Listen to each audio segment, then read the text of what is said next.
Hey, Todd here from Todd Sheds. After you order your shed, what's the next thing that happens? Obviously, we're taking all your design plans, windows, doors, location of all that. Now we got to make it.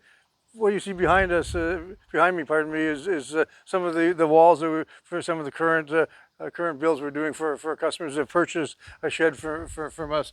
So what we do is we pre-make the wall sections like you see here, and then it goes to the separate part of our plant, and we have the exterior sheeting put on, whether it be the smart panel siding or if it's the vinyl sidings going on there, then we'll have the exterior sheeting going on to that.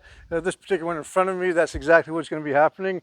We're going to be putting some OSB wall sheeting on there, and they're going to be having a horizontal vinyl siding going on location, because most people live in either a subdivision or an area where access is limited, so we don't bring them in fully assembled. A lot of people think that if they don't have room for that, then a shed is not possible for them. That's not the way we work here at Todd Sheds. We realize the limitations most people have for their back or side yard. So basically, when these walls are made, what we'll do is we'll carry them in vertically one at a time. Our team will bring it to the backyard or side yard or wherever it's being installed.